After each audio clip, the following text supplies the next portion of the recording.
Mayaman ang pamilya ni Karen at talaga namang lahat ng kanyang gusto ay naibibigay sa kanya. Pero nagbago ang takbo ng kanyang buhay mula nang maghiwalay ang kanyang mga magulang at makapag-asawa ng bago ang kanyang ama. Sa pagdating ng bagong tao sa buhay nila, hindi na pumabor pa kay Karen ang kapalaran. Namatay ang kanyang ama dahil sa paglubog ng barko na sinasakyan nito. Magmula noon, ang kanyang stepmother na ang nagreyna-reynahan sa mansyon. At dahil menor de edad pa lang ang dalaga, wala siyang ibang magawa kundi ang sundin na lamang ang sinasabi ng kanyang stepmother. Buong akala ng dalaga ay habang buhay ng kalbaryo ang kanyang buhay. Pero isang araw, tila may isang patay na nagbalik. Nagulat ang lahat nang lumitaw ang ama ni Karen sa mismong araw ng pagbubukas ng bagong negosyo ng ginang. Isisiwalat ng kanyang ama ang tunay na nangyari. Ano nga kaya ang mangyayari sa buhay ng mag-ama? Mababawi pa kaya nila ang yaman na inangkin sa kanila? O mananatili na lang din silang lugmok dahil sa kawalan ng pag-asa? Ito po muli ang inyong lingkod na si Mr. Hope na maghahatid ng inspirasyon at pag-asa mula sa ating mga pambihirang kwentong buhay. Wala na yatang mahihiling pa sa langit ang dalagang si Karen dahil halos lahat na yata ng pangarap niya ay nasa kanya na. Mayroon siyang magandang bahay, nakatira sila sa isang eksklusibong village, stable ang kanilang financial status, mayaman sila, at higit sa lahat, meron siyang isang ama na kagaya ni Don Romero. Napakabait, napakamaunawain, maawain at mapagbigay sa kapwa. Ang mga ganitong katangian ng kanyang ama ang naging dahilan kung bakit maraming tao ang natutuwa sa kanilang pamilya. Dagsaring kasi ang biyaya sa kanila dahil kahit nakakaangat na sila sa nakararami, nagpapakumbaba pa rin si Don Romero at nagbabahagi sa iba. Napapangiti na lamang ang dalagang si Karen habang nasa balkonahe. Ito kasi ang paboritong lugar niya kapag umaga habang iniinom ang paborito niyang gatas. Mga ilang sandali lang ay naramdaman na rin niya ang kanyang ama. Paglingon niya ay may daladala itong pandesal. Oh, Papa, akala ko po aalis kayo. Tanong ni Karen sa ama. Cancel daw ang punta namin sa kabilang isla, anak. Masama kasi ang panahon ngayon. Baka mamayang gabi bumagsak na malakas na ulan. Oh, eto. Ipares mo to dyan. Masarap ang pandesal sa gatas. Sabi ni Don Romero sa kanyang unika iha. Thank you po, Papa. Sagot naman ng dalaga. Siya nga pala, kumusta naman pala ang enrollment mo, anak? Masaya po. Ang saya po pala ng pakiramdam kapag ako na lang mag-isang nag-e-enroll sa sarili ko. Ang saya po maging independent. Sandaling sinausaw ng dalaga ang pandesal sa gatas. Nakasanayan na kasi nilang mag-ama yun dahil yun ang turo sa kanila ng ina ni Karen nung nabubuhay pa ito. Tama yan, anak. Dapat maging independent ka na. Kasi hindi naman habang buhay kasama mo ko. Mas maganda nang nasasanay ka ng tumayo sa mga sarili mong paa. Dagdag pa ng Don at saka ginulo ang buhok ni Karen. Maraming salamat nga po pala ulit, Papa. Kasi yung mga tinuturo nyo sa akin, araw-araw ko pong nagagawa kapag umaalis po ako. Lalo na po yung maging mapanuri sa paligid. Napaka-good girl naman itong baby ko. Papa, 16 years old na po ako. Hindi na po ako baby. Baby ka pa rin sa paningin ko. Natawa pa ang matandang lalaki matapos sabihin yon. Papa, may tanong po ako sa inyo. Pero sana po huwag kayong magagalit. Oh, ano naman ang itatanong mo? Sige na, itanong mo lang. 5 taon na pong wala si Mama. Naisip nyo na rin po bang humanap ng iba nyong mamahalin? Sandaling hindi nakapagsalita si Don Romero. Dahil sa totoo lang, mayroon na talaga siyang nahanap na babae. Hindi niya lamang alam kung papaano ito ipakikilala sa kanyang anak. Ayaw niya kasing masaktan ang kalooban ni Karen. Dahil alam niya kung gaano kamahal ng dalaga ang kanyang ina. Huminga ng malalim si Don Romero. Tila humugot muna ito ng lakas bago pag-usapan ang bagay na yon. Anak, kung sakali bang makahanap ako ng bago, ayos lang ba sa'yo? Tanong ng Don sa anak. Nanahimik naman si Karen. Nag-iisip. Kung talagang makakapagpasaya yung sa'yo, Papa, tatanggapin ko. Hindi naman kasi pwede sa akin lang umikot ang mundo mo. Kailangan mo rin ng ibang tao na magpapasaya sa'yo. Masiglang sagot ng dalaga. Nako, ito talagang anak ko. Ang matured mo nang mag-isip. Maraming salamat anak ha. Pero huwag kang mag-alala. Kahit sino pa ang dumating sa buhay ko, ikaw at ikaw pa rin naman ang priority ko. Yun ang lagi mong tatandaan. Nagyakapan na lamang ang mag-ama. Sa mga sandaling ito ay mas naging panatag na ang kalooban ni Karen. Ilang araw na rin kasi niyang iniisip kung talagang may iba na ang kanyang tatay. At dahil sa sinabi nito sa kanya, nakumpirma na niyang may babae na ito. Pero hindi lang yun nagsasabi sa kanya. Ganun pa man, hindi naman nakaso yun para sa kanya. Kung saan magiging masaya ang kanyang ama, magiging masaya na rin siya para doon. Kahit na wala siyang kaalam-alam na yun na pala ang simula ng kanyang kalbaryo. Makalipas ang 2 linggo, kinabukasan na ang alis ng kanyang ama papunta sa isang isla na pagtatayuan nila ng resort. Tatagal ng ilang araw ang kanyang ama roon, kaya nasisiguro niyang mamimiss niya ito. Dakong 12:00 ng tanghali, hindi gaanong mainit dahil malakas din naman ang hangin sa mga sandaling yon. Nakita ni Karen mula sa balkonahe na bumaba ang kanyang ama na kasama ang isang babae. Hindi pa katandaan ang babae. Sa palagay niya, nasa mid-40s pa lang ito. Kahit nasa malayo pa lang, kita niyang maganda at sexy yun. Di hamak na basbata kumpara sa mama niya. Sa hindi maipaliwanag na dahilan, may naramdaman siyang kirot sa kanyang kalooban. Hindi niya alam kung bakit. Hindi siya sanay na may ibang babae nang iniisip ang kanyang ama. Pero kahit na ganun pa man, maayos naman niyang hinarap ang babae nang magharap-harap na sila para mananghalian. Maayos na bata rin naman kasing pinalaki ng kanyang mga magulang si Karen. Kaya hindi siya yung tipo ng tao na nambabastos kapag may hindi ito gusto. Well, anak, si Tita Rosana mo, girlfriend ko. Actually, 2 buwan na rin kami. Pero dahil pareho kami mga abala sa mga ginagawa namin, nawalan kami ng oras. Ngayon, since maluwag ng schedule, naisipan ko na siyang dalhin dito. Paliwanag ni Don Romero. Pinilit na lamang ni Karen ang umiti para hindi halatang naiilang siya. Hello, Karen. From now on, mas madalas na tayo magkikita. Dito na rin kasi ako titira. Kaya sana maging magandang samahan natin. Maybe hindi ko malalagpasan o mapapantayan man lang ang mami mo. Pero hindi naman ako pumunta rito para makipagkumpetensya sa taong wala na. Nandito ako para maging pangalawang ina mo na gagabay sa landas na gusto mong tahakin. Well, magiging mahirap para sa'yo ito but I will help you naman para mapabilis nating makilala ang isa't isa. Ngumiti sa kanya ang babaeng si Rosana. Pero halatang halata niya na istrikto at mataray itong tao.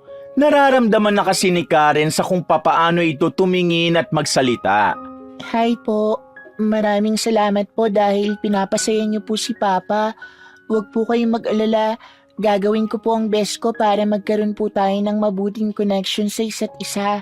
Tanging sagot na lamang ni Karen. Hindi kasi talaga niya alam ang sasabihin niya. Masyado siyang nai-intimidate sa babae. Nasanay kasi siya sa kanyang ina na masyadong soft-spoken. That's my baby. Kita mo, ang bait-bait ng anak ko na yan. Kaya naman nakakasiguro kung wala kang magiging problema sa anak ko. Proud na sabi ni Don Romero. Nagsimula na silang kumain ng mga sandaling yon.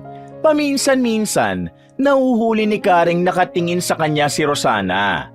Hindi maipaliwanag ni Karen ang nararamdaman niya kapag nagtatama ang kanilang paningin.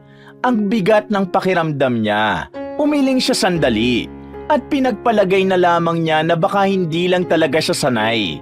Lahat kasi ng nakakasalamuhan niya ay malalambing at mahinhin. Pagkatapos ng tanghalian na yon, sumaglit lang din si Don Romero at Rosana sa mansyon at umalis na rin ito agad. Kukunin na raw kasi ng babae ang mga gamit nito at lilipat na sa kanila. Ganon kabilis sa mga pangyayari. Ni hindi man lang siya tinanong ng kanyang ama kung ayos lang bang tumira ang babae sa tahanan nila. Okay din pala si Don Romero no? Ang galing-galing niyang pumili ng chicks. Kahit 40 plus na, ang ganda at ang sexy pa rin. Sabi ng binatang si Eric habang nakatambay sila sa gilid ng fountain. Seryoso ka ba? Sa haba ng kwento ko, ganyan ang sasabihin mo? May halong inis na sabi ni Karen. Ito naman masyado ka namang mainit eh. Teka, ano palang balak mo? Tanong ni Eric. Si Eric ay apo ng pinakamatandang kasambahay ng mansyon. Matagal na rin kilala ni Karen ang binata. Sa katunayan, parang kababata na rin niya ito. Dahil malaya kasi itong nakakapamasyal sa mansyon. Marami silang oras lagi ni Karen na magkausap. Hindi ko alam, Eric. Naninibago ko. Mali ba itong nararamdaman ko? Ang sabi ko kasi nung una, tatanggapin ko kung sino ang babaeng mamahalin ni Papa. Pero bakit kaya ganito ang nararamdaman ko? Napakamot pa sa ulo ang dalaga. Normal lang naman ang nararamdaman mo, Karen. Huwag kang masyadong mabother dyan. Siyempre, hindi mo naman kilala ang babaeng yun. Di naman pwedeng pagdating niya sa mansyon tanggap mo na agad ang setup. Kaya nga may tinatawag tayong adjustment, di ba? Paliwanag naman ang binata. Kung sa bagay, tama ka naman. Pero tingin mo, magiging maganda kaya ang samahan namin ni Tita Rosana? Kung talagang stricto at mataray nga siya, tingin ko mahihirapan ka. Ikaw ang mag-a-adjust kasi ikaw ang anak Pero kakayanin mo naman yan. Masasanay ka rin. Malay mo, ito rin pala ang sign para mas mag-mature ka. Sumunod ka lang sa agos, Karen. Kalma lang.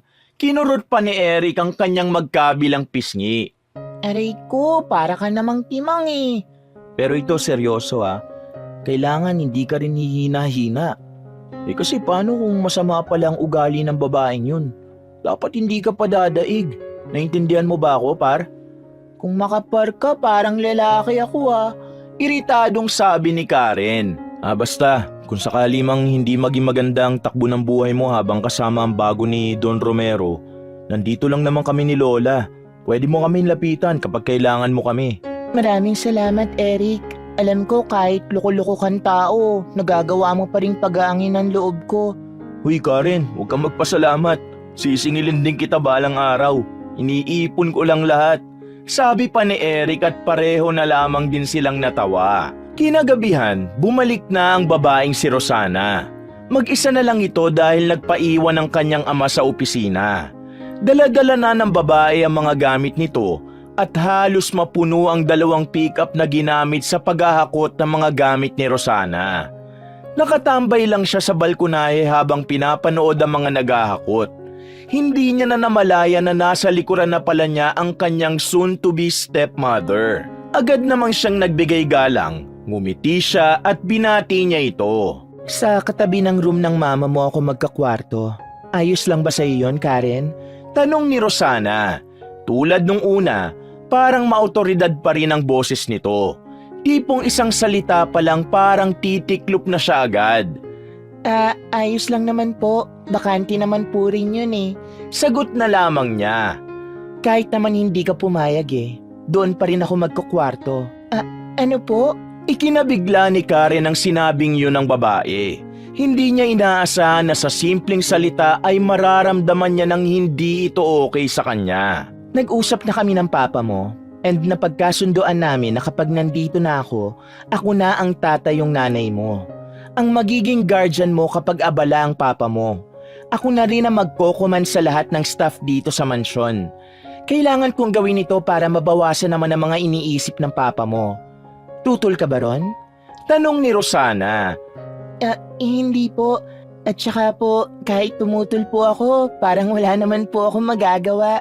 Pilit na tawa niyang sabi. Buti naman alam mo.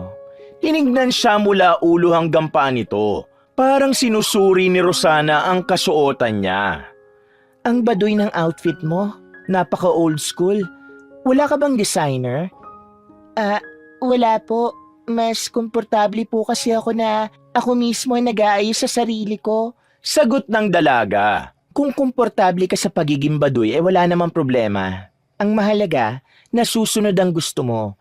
Pero dahil nandito na ako, sa mga susunod na araw, maghahanap ako ng designer mo. Ayoko ng ganyan kaharap sa akin. Dahil sigurado ako na ganyan ka rin naharap sa mga bisita. Ayusin mong suot mo. Kilalang tao ang papa mo. Magiging desente ka kahit sa pananamit lang. Naiintindihan mo ba ako? Pinandilatan pa nito ang dalaga sandali. Pinagpawisan naman ang palad ni Karen. Bigla na lamang kasi siyang kinabahan. Para bang sinisindak talaga siya ni Rosana.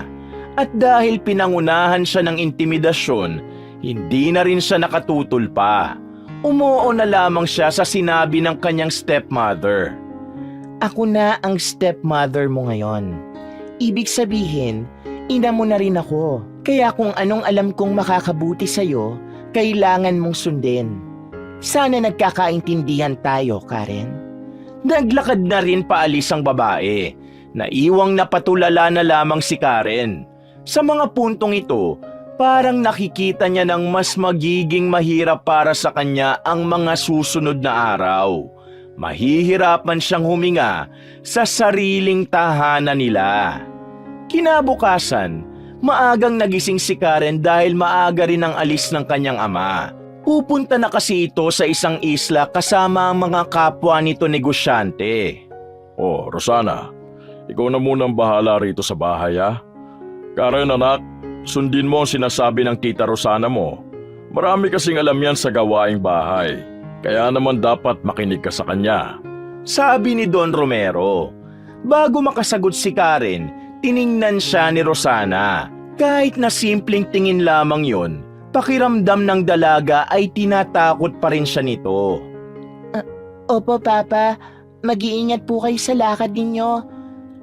Papa, kapag may time po kayo, video call po kayo sa akin, ha? Sabi ni Karen. Oo naman, alam ko naman na mamimiss mo ako agad eh. O sige na, kailangan ko nang umalis ha.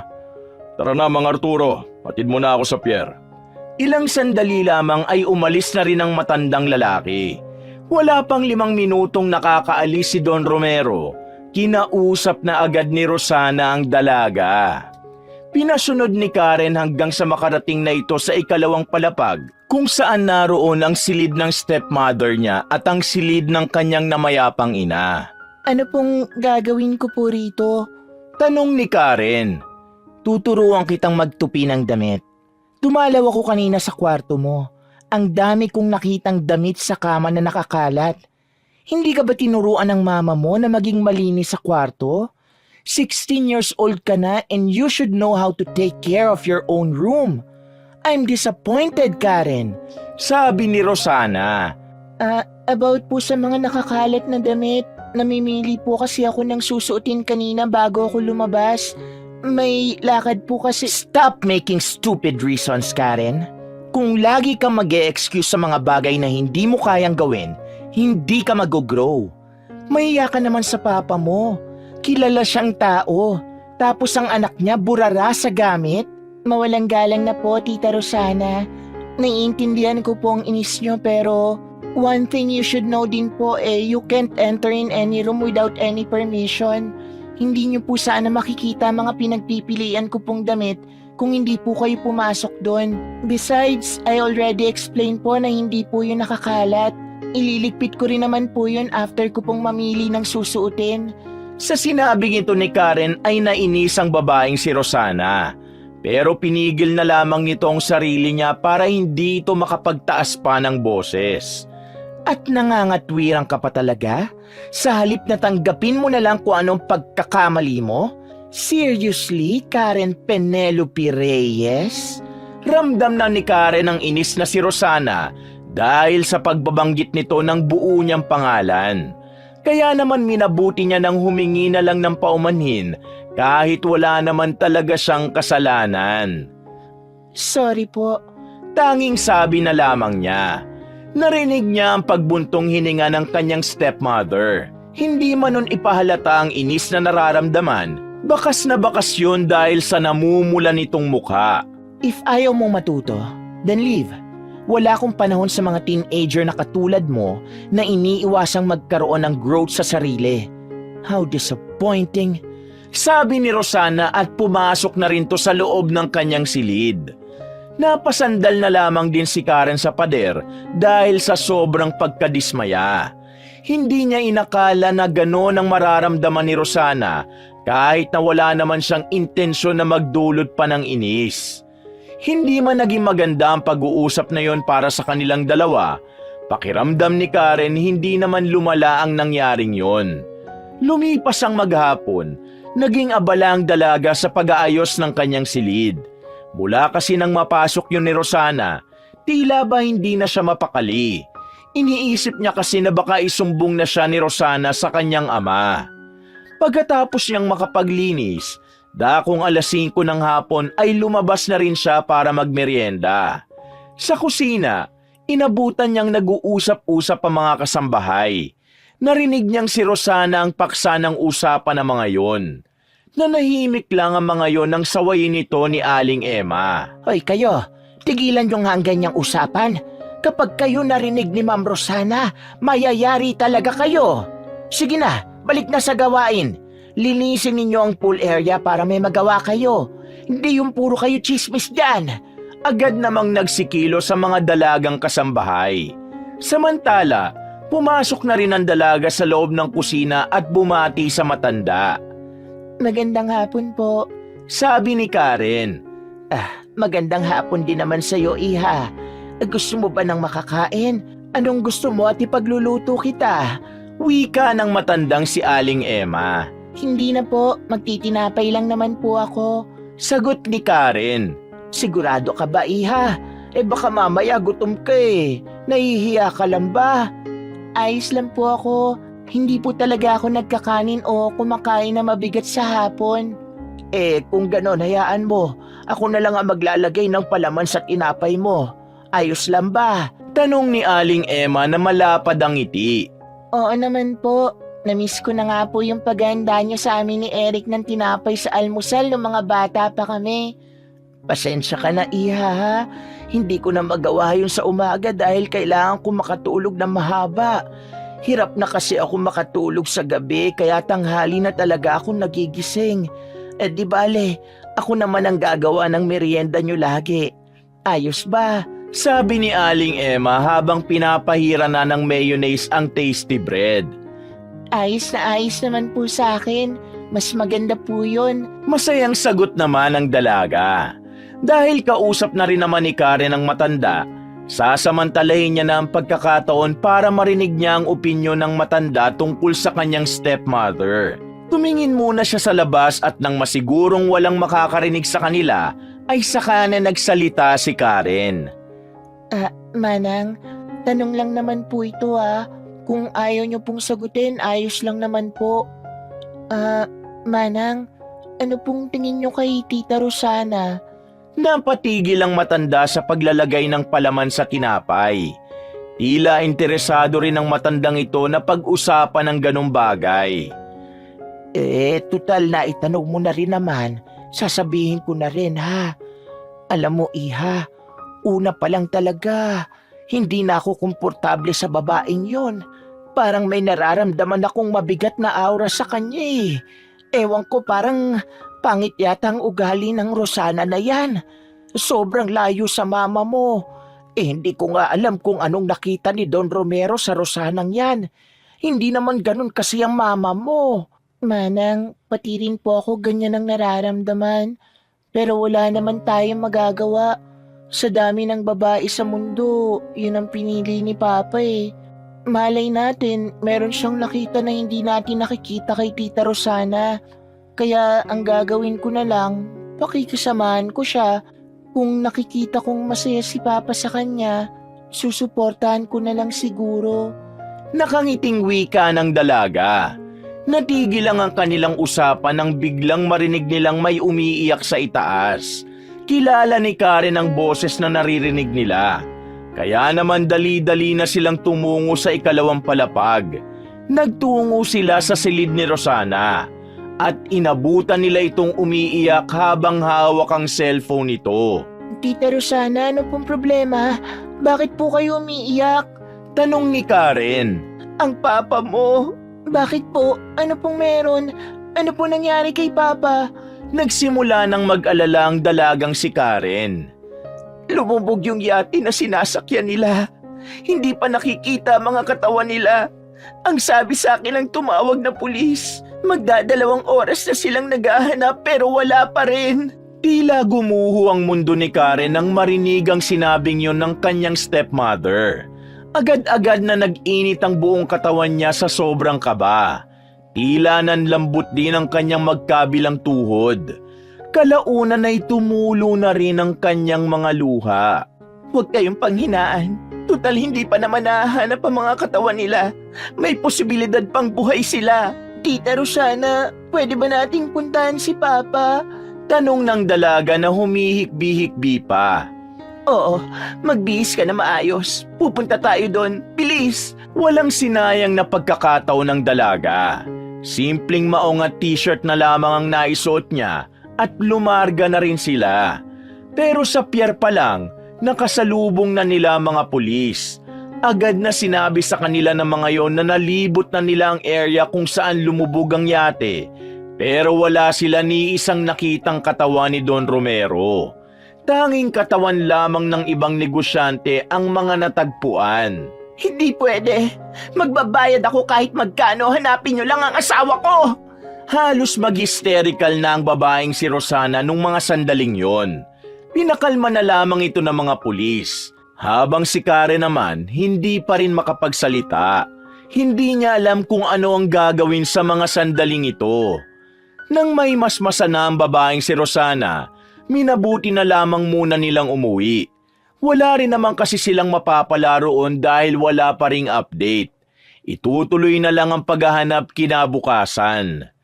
Lugmok ang dalawa nang makabalik na ng mansyon. Maging ang mga kasambahay at ilang staff ay malungkot din. Hindi na rin makausap ng maayos si Karen sa mga sandaling ito. Kinabukasan, sumama na si Rosana at Karen sa mga pulis sa paghahanap. Pero inabot na sila ng gabi ay wala pa rin silang nakikitang katawan. Ganun pa man, hindi sila tumigil. Hindi sila nawala ng pag-asa sa paghahanap kahit na alam naman nilang sobrang liit na lang ng tsansa na mabuhay pa si Don Romero. Lumipas ang 1 linggo, 1 buwan at hanggang sa 1 taon na. Sawi silang makita ang matandang mayaman. At sa halos 1 taon na yon, pinatigil na rin ni Rosana ang paghahanap. Tinanggap na lamang ng babae na wala na talaga ang matanda. 7:00 ng gabi, dali-daling tumungo ang dalagang si Karen nang malaman niya ang ginawa ng kanyang stepmother. Pagalit niyang binuksan ang pinto ng silid ni Rosana. Inabutan niya yung hawak ang larawan ng kanyang ama. Bakit mo pinatigil ang paghahanap kay Papa? Malakas ang pagkakasabi niya kaya napatayo agad si Rosana. Sandali nitong binitiwan ang hawak-hawak na larawan. Karen, 1 taon na tayo naghahanap, pero wala pa rin tayong nakikita. Oras na para tanggapin na lang nating wala na si Romero. Tanggapin? Naririnig mo ba ang sarili mo? Watch your words, Karen. Hindi ko matatanggap na tanggapin na lang na wala na si Papa. Ituloy mo ang pagpapahanap sa kanya. Siya na lang ang meron ako. Wala na ang Papa mo, Karen. Wala na. Ang sabi ng mga pulis sa akin, kung sakali bang nasa tubig pa rin ang katawan niya, baka kinain na rin yun ng malalaking isda.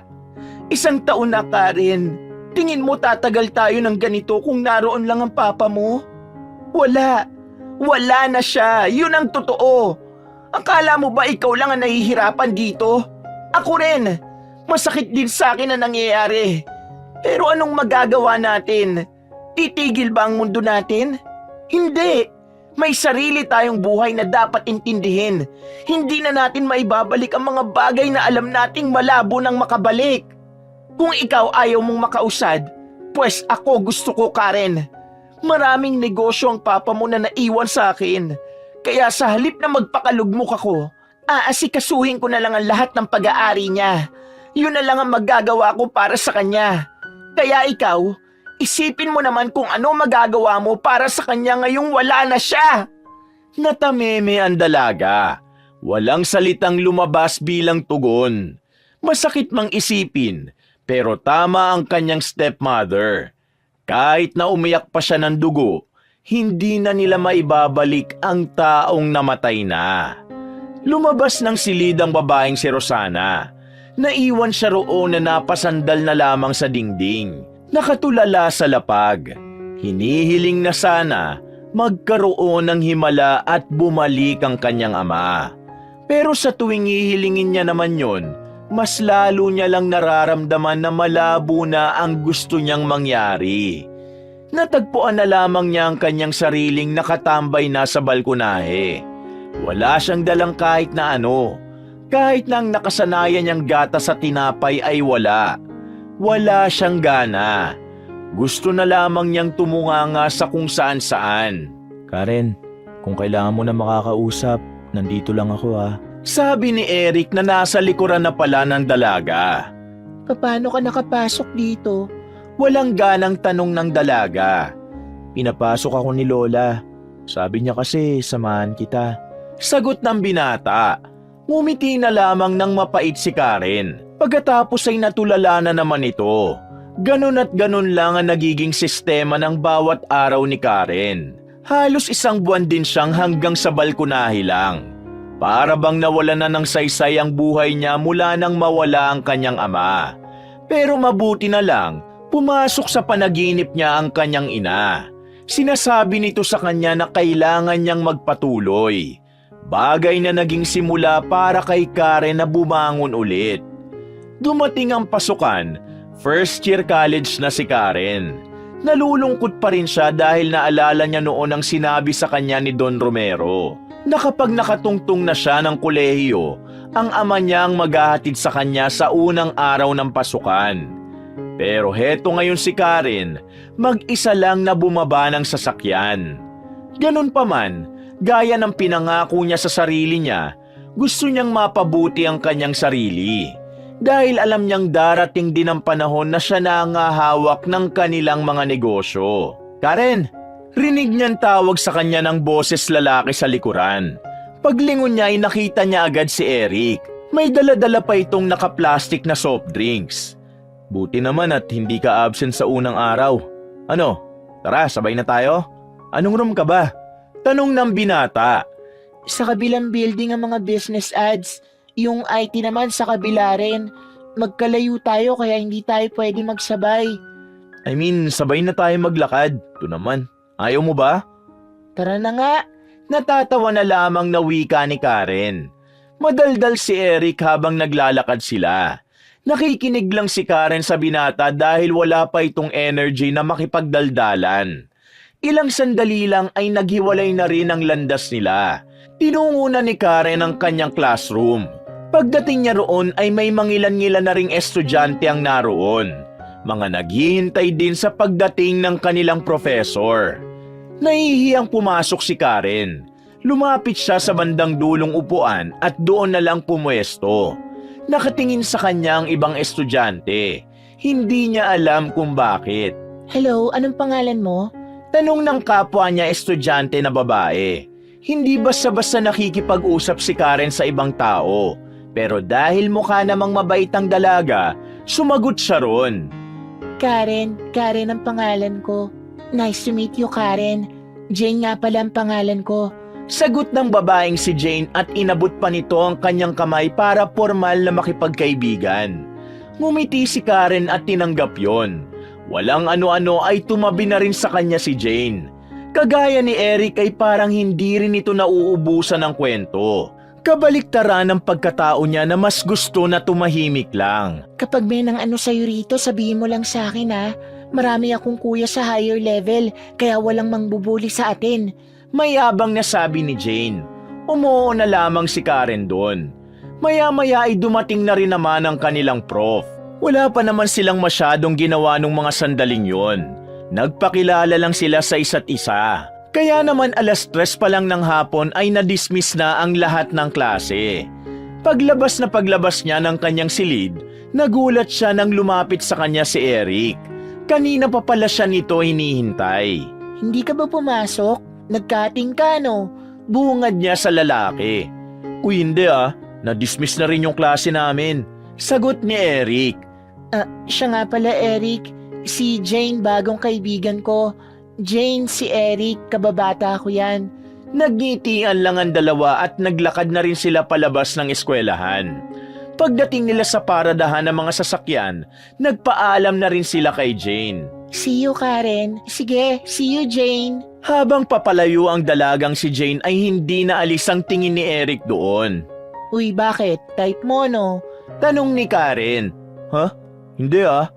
Pumasok na rin silang dalawa sa sundo nilang sasakyan. Sabay na silang umuwi ng mansyon. Nasa garden pa lang sila, naririnig na nila ang malakas na tugtog sa loob.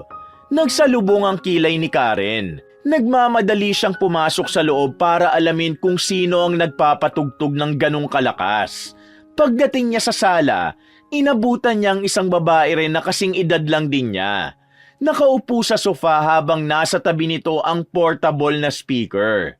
Hindi na nagdalawang isip pa si Karen. Dali-dali niyang nilapitan ng speaker at pinatay yun. I'm sorry, sino ka? Tanong ni Karen. Nanatili namang nakahiga ang dalaga. Pangiti-ngiti pa ito na parang hindi siniseryoso ang sinasabi niya. Tinatanong kita, sino ka at bakit ka nandito sa loob ng mansyon? Medyo may halo ng inis ang tinig ni Karen. Pero mukhang gusto talaga siyang asarin ang kinakausap niya. Umupo ang dalaga at sumandal sa sofa. Pinatong pa nito ang dalawang paa sa maliit na lamesa sa harapan. Sino ko? Ako si Elfa, ang magiging kapatid mo.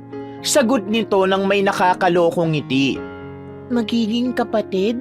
Hindi pa ba nasabi sa'yo ni Mami na from now on dito na kami titira ni Eraline? Mga anak kami ng stepmother mo. Paliwanag nito. Biglang naalala ni Karen ang sinabi noon ng kanyang ama na may mga anak din pala si Rosana. Pero hindi niya naisip kailanman na makakasama niya yun sa iisang bahay. No, hindi ako papayag. Hindi ako papayag na may ibang tao kung makakasama sa iisang bubong. Pagtutol ni Karen. Problema ba yun? E di magpagawa ka ng sarili mong bubong. Magsasalita pa sana si Karen nang biglang dumating na si Rosana. Magarang-magara ang suot nito. Nagkikinangan ng mga alahas sa katawan na dati naman ay wala itong ganong sinusuot. Tita Rosana, totoo ba ang sinasabi niya? Dito sila titira nung Evelyn? Naiinis na tanong ni Karen. Excuse me, Eraline, not Evelyn. Natatawang wika ni Elfa. Yes, that's true. Magmula ngayon, ang bahay na ito ay bahay na rin nila. Kung papaano kayo pagsilbihan ng mga tao rito, ganon din dapat ang treatment sa kanila. At bakit naman? Dahil sila ay mga anak ko. At dahil ako ang guardian sa mansyon na ito, desisyon ko ang masusunod. Kung may problema ka sa ganitong setup, pwede kang mag-rent ng condo unit. This is bullshit. Bakit kita susundin?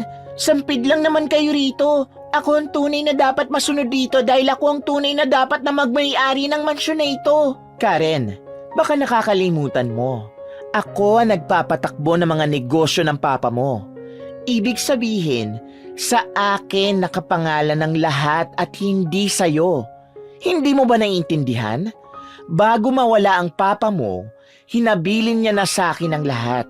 Kaya sa ayaw at sa gusto mo, susunod kayong lahat dito sa akin. Kung sino ang may reklamo, the door is open. You may leave.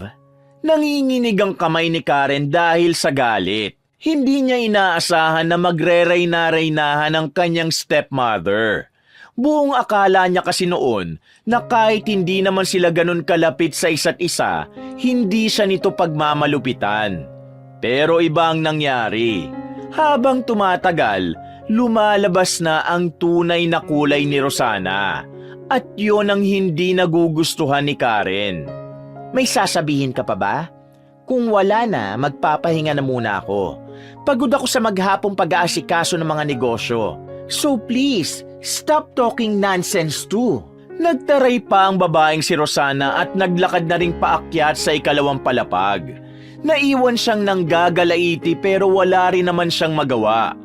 Pagtingin niya sa mukha ni Elfa, mas lalo siyang nairita. Well, wala tayong magagawa, si Mami na nagsabi. Kung ako sa'yo, makisakay ka na lang sa trip. Kesa naman mas stress ka pa. Huwag ka mag-alala, mabait naman ako eh. Lalong-lalo na si Eraline. Wika ni Elfa at tinawanan pa siya nito saka umalis na rin. Nakakuyom na ang kamao ni Karen. Pero kinalma na lamang niya ang kanyang sarili. Kailangan niya makapag-isip kung papaano niya mapapalayas ang mga sampid sa mansyon. Pumunta na lamang siya sa kusina kasama si Eric. Uminom na lang sila ng malamig na juice doon. Nangyayari na yung sinabi ko sa iyo noon na hindi mo naman pinakikinggan. Bungad ni Eric. Ha? Ano ba yun? Nagtatakang tanong ng dalaga. Sabi ko nung nakaraan, darating yung panahon na mawawalan ka na rin ng akses sa sariling yaman ng papa mo. Tignan mo kung anong ginagawa ni Ma'am Rosana. Siya na ang humahawak ng lahat. Pera, negosyo, yaman, at itong mansyon. Anytime pwede kanyang paalisin dito dahil wala naman nakapangalan sa iyo eh. Bakit ba kasi hindi ka man lang iniwanan ng yaman ng papa mo? Kay Ma'am Rosana pa talaga niya iniwan ang lahat. Hindi ganong klaseng tao si Papa Eric. Anong ibig mong sabihin? Hindi ugali ni Papa na ipagkatiwala ang mga pinaghirapan niya sa mga taong hindi naman niya kilala. Isa pa, papanong iahabilin sa kanya hindi naman alam ni Papa na mawawala siya. Alam mo Karen, feeling ko pera lang talaga ang habol ng stepmother mo na yan eh. Sabi ni Eric. Malalaman natin yan sa mga susunod na araw o buwan. Lumipas pa ang maraming araw, tuluyan na talagang nagbida-bidahan ang mga mag-iina sa loob ng mansyon. Wala nang kontrol si Karen sa lahat. Sinubukan niya naman na humingi ng tulong sa isang abogado. Ang kaso, sabi sa kanya ng abogado ay mahihirapang maipasa sa kanya ang mga ari-arian dahil menor de edad pa lang siya. Isa pa, wala rin siyang kaalam-alam sa pagpapatakbo ng isang negosyo. At ang masakit pa nito, lahat ng board member sa company ng kanyang ama ay nagkasundong si Rosana pa rin na magpapatakbo ng negosyo. Sa mansyon, wala nang katahimikan. Maingay si Elfa, dumagdag pa ang batang si Eraline na ubod ng kulit at ubod din ng sama ng ugali. Stress na ang mga kasambahay, lalong-lalo na si Aling Emma. Pwede ba itigil mo na nga ang pakikialam sa mga gamit ko? Hindi ka ba tinuruan ng mama mo ng tamang asal na kapag hindi mo gamit, hindi mo pwedeng pakialaman? Nakakainis na eh. Nung nakaraan, kinalat mo lahat ng skincare ko. Tapos ngayon, mga lipstick ko naman. Paano ka ba nakakapasok sa kwarto ko? Napalakas ang sabing yun ni Karen. Punong-puno na kasi siya sa batang si Eraline. Sa halos 2 linggo na nila itong kasama sa mansyon, parang nawalan na ng peace of mind ang mga tao roon. Galit ka na ba? Be! Akin na nga yan. Ibalik mo sabi sa akin yan eh. Hinabol ng dalaga si Eraline. Lumabas pa ito at nagtungo sa bakuran nila dala ang isang set ng lipstick ni Karen. Hingal na hingal ang dalaga hanggang sa sumuko na lang din siya sa kakahabol. Hindi pa siya nakakagawa ng mga assignment niya, pero stress na siya. Maya-maya lang, narinig na lamang ni Karen na umiiyak ang batang si Eraline.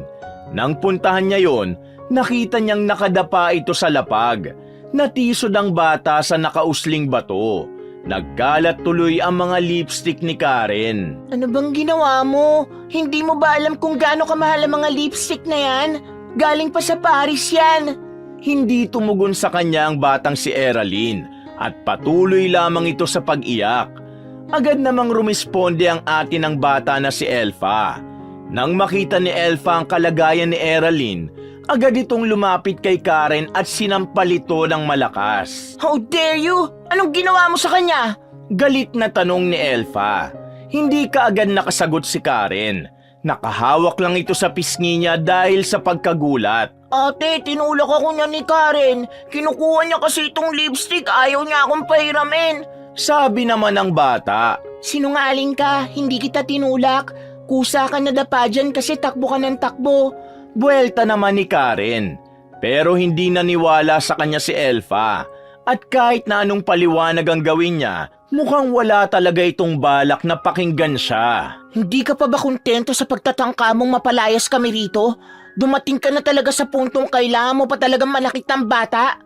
Elfa, hindi ko nga sinaktan yan. Hindi ko yan tinulak. Mag-isa siyang nadapa. Bakit ba kasi hindi uso sa inyo ang pagiging honest? Elfa, totoo naman ang sinasabi ni Karen. Mag-isang nadapa si Eraline dahil tinatakasan niya si Karen. Wala siyang kasalanan. Sabi naman ni Aling Emma nang maabutan sila nito. Manahimik ka, matanda ka. Di ka kasali sa usapan. Katulong ka lang dito. Sabi ni Elfa na hindi man lang nagdalawang isip bitiwan ang mga salitang yon. Hindi nagustuhan ni Eric ang narinig niya nang mapadaan siya. Bumuelta ito kay Elfa. Magdaan-daan ka sa pananalita mo sa lola ko ah. Matuto kang gumalang sa mga matatanda. Kung hindi ka naturuan ng nanay mo, pwedeng ako na ang magturo sa'yo.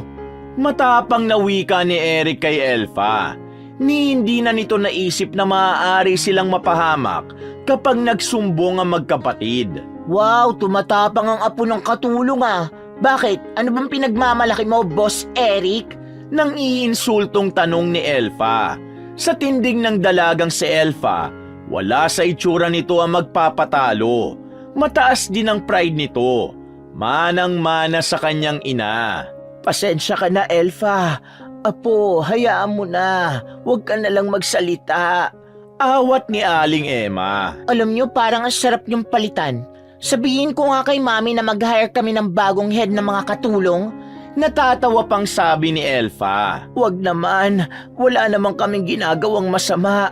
Maayos naman kaming nagtatrabaho. Kaya wag naman ganyan, Elfa. Ikaw kasi, Apo, mag-sorry ka na nga kay Elfa. Sumasagot ka pa kasi, mag-sorry ka na. Huminga na lamang ng malalim si Eric. Kahit labag sa kalooban nito ay humingi na lang din ito ng paumanhin. Sorry, sabi ng binata. Ganyan ba ang dapat ng pagsusorry? Wala akong maramdaman na emosyon eh. Sorry na kung sinagot kita. Ginawa ko lang naman yun kasi nababasusan ako sa ginawa mo eh. Alam mo, Elfa, tatanda ka rin balang araw. Masasaktan ka rin kapag may mas nakababata sa iyong gaganunin ka. Pero sorry pa rin, hindi na dapat ako nagsalita. Sabi pa ni Eric. Pag-iisipan ko kung tatanggapin ko yung sorry mo. Eraline, tumayo ka na nga dyan. Itong si Karen, isusumbong natin yan kay Mama. Umalis na rin ang magkapatid. Inis na inis namang nakasarado ang kamao ni Karen. Kung pwede lang din talaga siyang manakit ay ginawa niya na. Kaso, malalagot lang siya sa kanyang stepmother kapag ginawa niya yon. Alam niyang kahit na anong sabihin niya, hindi naman siya nito pakikinggan. One-sided si Rosana at lagi lang nitong kinakampihan ang mga walang modong anak. Huwag niyo nang papatulan. Mas lalo lang kayong mai-stress. Ang mga ganyang uri ng tao, hindi dapat natin hinahayaang makasira ng araw natin. Huwag niyong pansinin. Mapapagod din ang magkapatid na yan. Payo na lamang sa kanila ni Aling Emma. Nakakainis na po kasi ang sasama ng ugali. Diyos ko, manang-mana sa pinagmanahan. Inis namang sabi ni Karen. Hayaan mo na, Iha. Baka mamaya marinig ka pa at isumbong ka pa sa nanay nila. Nakakasama lang ng loob. Bahay namin ito ni Papa. Pero parang ako yung sampid. Hindi na napigilan pa ni Karing mapaiyak. Sobrang sama ng kanyang loob. Kahit kailan kasi, hindi niya inakalang magiging ganon ang buhay niya. Pakiramdam niya, wala siyang karapatan sa mansyon. Isa na lamang siyang simpleng tao na para bang siya pa ang nakikitira. Makalipas sa mga sandaling yon, tumungo na lamang si Karen sa kanyang silid. Kalat-kalat ang mga gamit niya. Pinakialaman kasi yon ng batang si Eraline. Sa kanya lang nalaman na may duplicate pala ng susi ang magkapatid sa lahat ng kwarto. Kaya anumang oras, pwedeng-pwede siyang guluhin ang mga yon. Gumagawa na lamang ng assignment si Karen. Pagkatapos niya, hindi niya na namalaya na nakatulog na pala siya.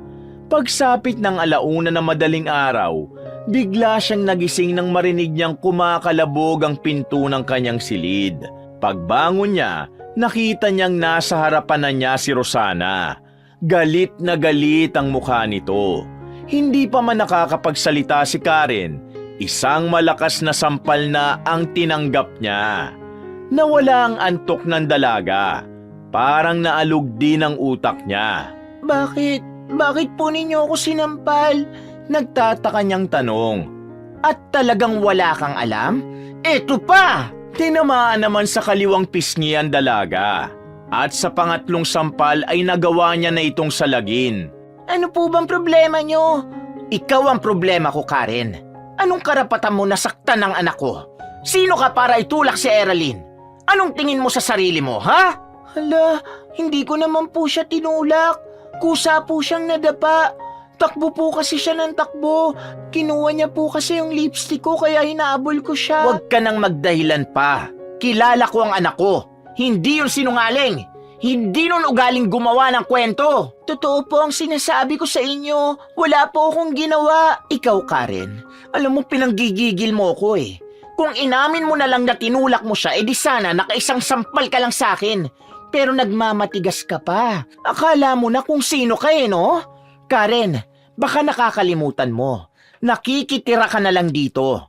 Dahil magmula nang mawala ang papa mo, ako na ang may-ari ng lahat ng ito. Pasalamat ka pa nga nandito ka pa eh. Pasalamat ka at tinutulungan pa rin kita sa pag-aaral mo. Bakit ako magpapasalamat, tita? Eh, yung perang ginagastos niyo, pera ng papa ko yan. Buwelta ng dalaga.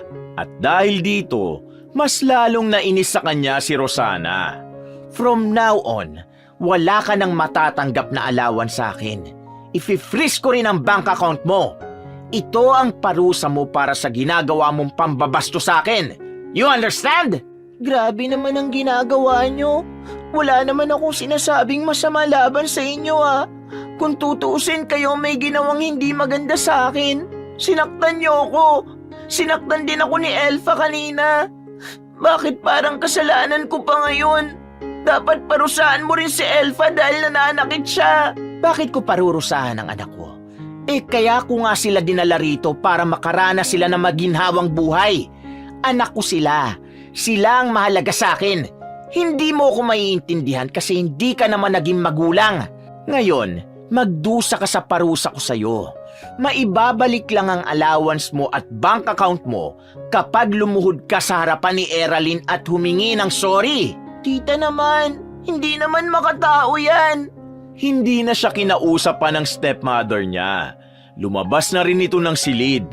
Habang si Karen naman ay napahawak na lamang sa noo niya. Kailangan na kailangan pa naman niya ng allowance niya dahil meron silang ambagan sa project nila. Kinaumagahan, naikwento ni Karen na nangyari sa kanyang bagong kaibigan na si Jane. Maging ang kaibigan niya ay hindi rin yun nagustuhan. Baka sa mukha nito ang panggigigil. Alam mo, may sapak yata sa utak yung stepmother mo eh. Anak niya may kasalanan tapos ikaw may punishment. La, pa-check up na siya ng utak niya. Nakakainis yan ah. Sabi ni Jane habang nasa kantin sila. Lunch break nila noon. Nagpalibre lang muna si Karen kay Jane dahil wala siyang dalang pera. Hindi na rin siya pinagamit ng sasakyan para ihatid sa school. Hindi ko na alam kung anong klaseng mga tao sila. Kakaiba ang ugali eh. Sukdulan ng sama. Ngayon lang ako nakatagpo ng ganong klaseng tao. Kung hindi lang sana kasi nawala si Papa, di sana hindi nila ako magaganon. Sabi naman ni Karen. Anong plano mo ngayon? Hindi ko pa rin alam. Basta ang naiisip ko lang. Siguro hahayaan ko na lang muna sila. Kapag pinatulan ko kasi, lalo lang lalala ang sitwasyon. Lalo lang nila akong pag-iinitan. Sis, alam mo, abuse na yung ginagawa sa'yo. Gusto mo ba kausapin ko na ang tito kong pulis? Alok ni Jane sa kanya pero umiling lang ang dalaga. Hindi na. Kapag ginawa natin yan, mas lalo lang ako mapapahamak. Iisip na muna ako ng alternative way. Wala ka bang kamag-anak na pwedeng tumulong sa'yo? Tanong ni Jane. May mga kamag-anak naman kami. Ang kaso lahat naman sila galit kay Papa. Naiinggit kasi sila, kaya malabong tumulong sila. Wala nga silang pakialam nung mangyari yung trahedya kay Papa eh. Kaya imposible yan. Sa side ng mama mo, wala namang pamilya si Mama rito eh. Sabi ni Papa, nagkakilala sila, ulilang lubos na si Mama. Napakamot na lamang sa ulo ang dalagang si Jane. Maging ito ay stress na rin. Ano ba naman yan? Pasensya ka na, Jane ah.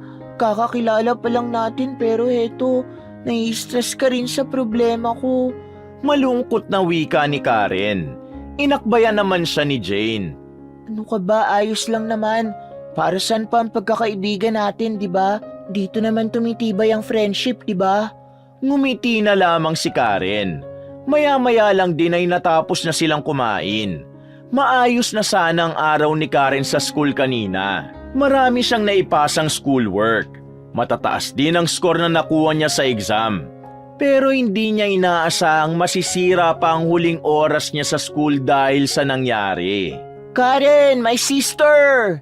Napalingon si Karen at Jane sa likuran nang marinig ang tawag na yun ng boses babae. Agad na nagsalubong ang kilay ni Karen nang makita si Elfa. Kagaya nila, naka-uniform din ito. Malapad ang ngiti ni Elfa nang lumapit sa kanila. Pero kinabwisit agad yun ni Karen.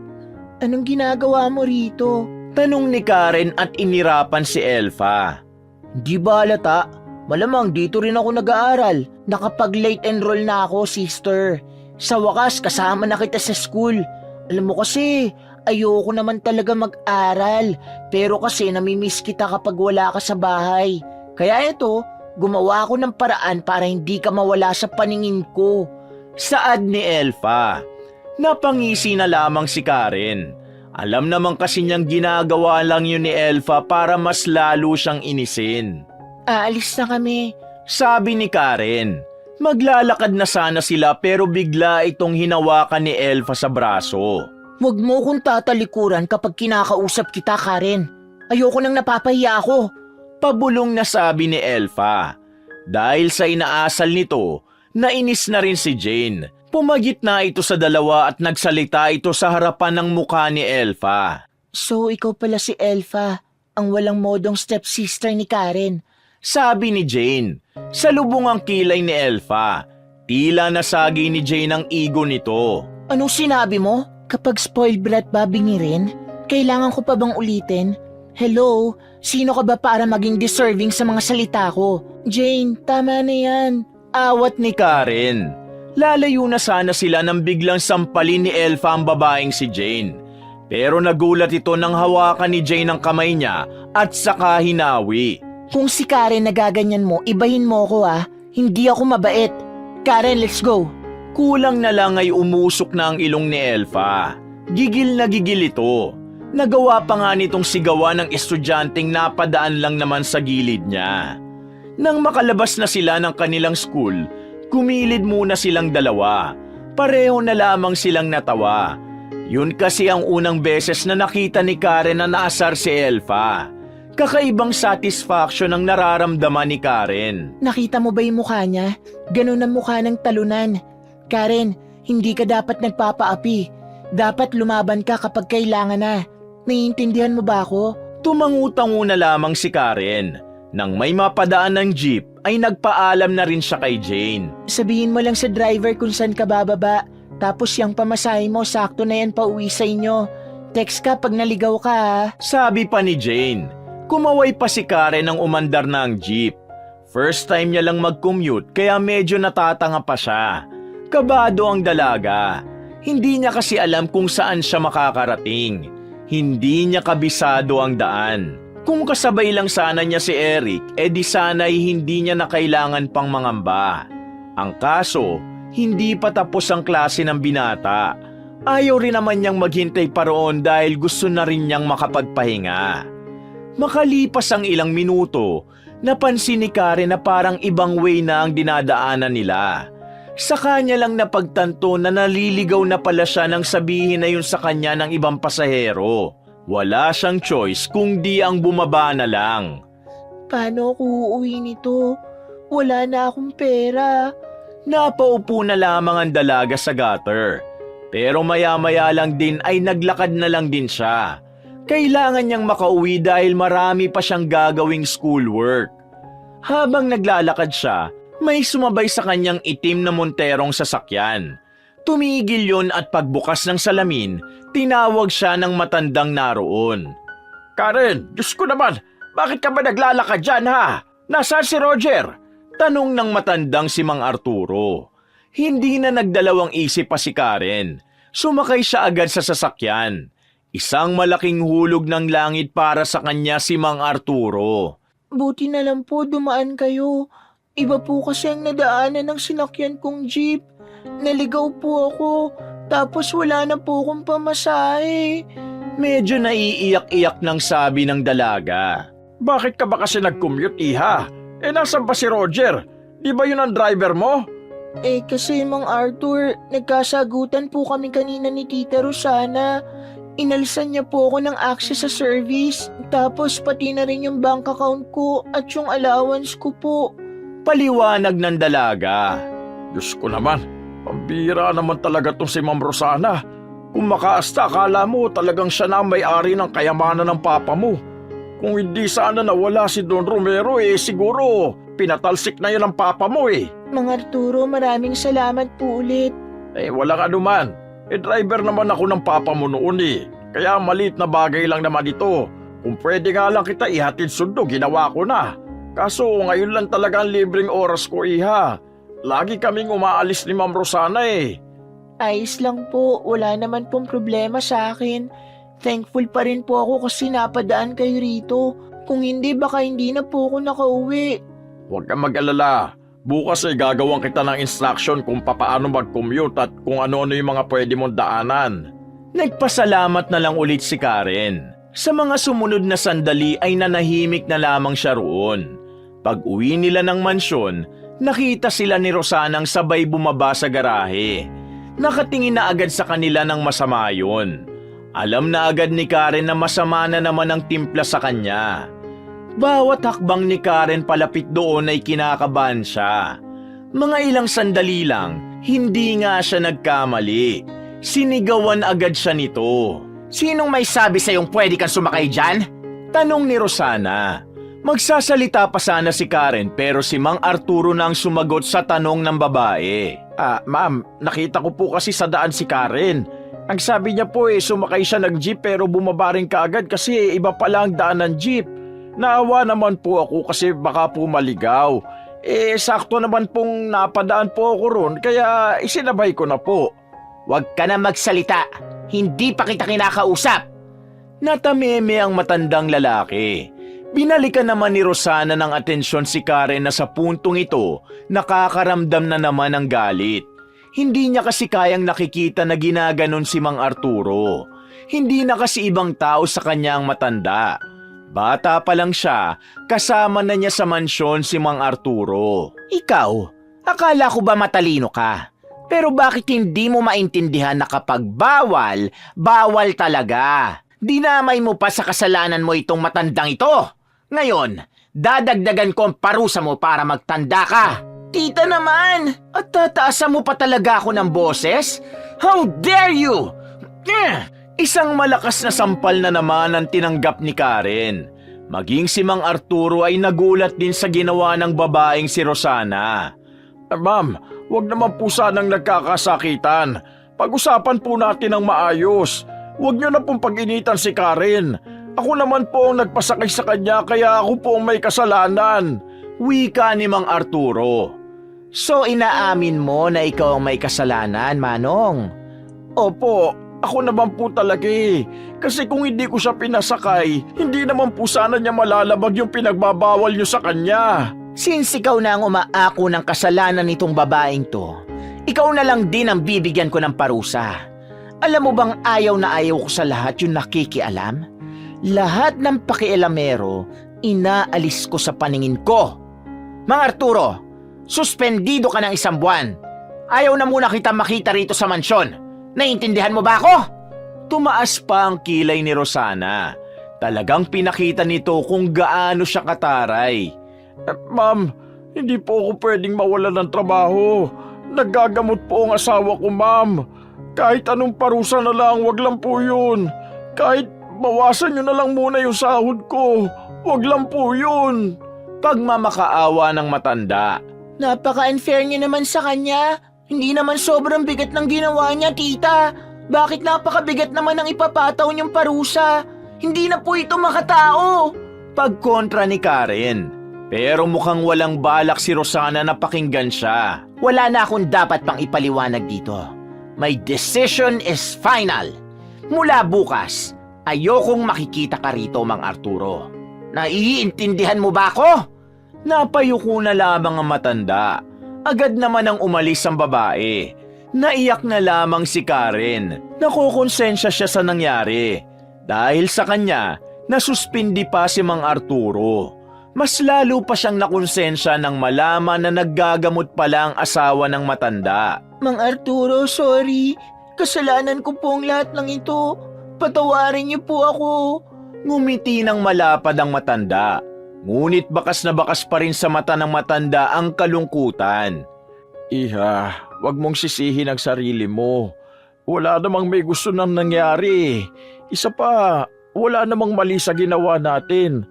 Sadyang masama lang talagang ugali ng taong yun. Di bale, Iha, kahit naman papaano may naitabi naman ako sa bangko.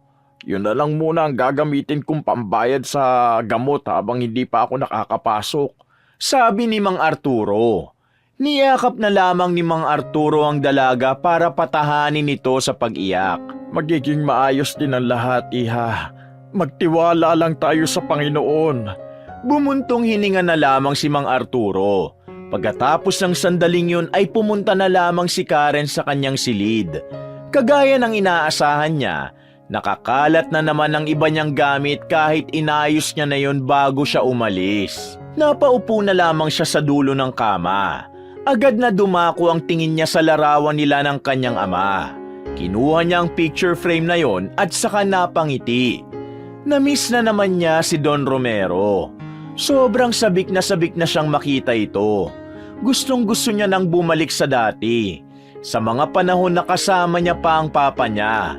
Mga oras na kahit silang dalawa na lang sa pamilya ay masaya pa rin naman sila. Papa, bakit naman ang daya mo? Bakit iniwan mo agad ako? Bakit iniwan mo ko sa mga taong wala namang ibang alam gawin kundi saktan ako? Ang daya mo, Papa.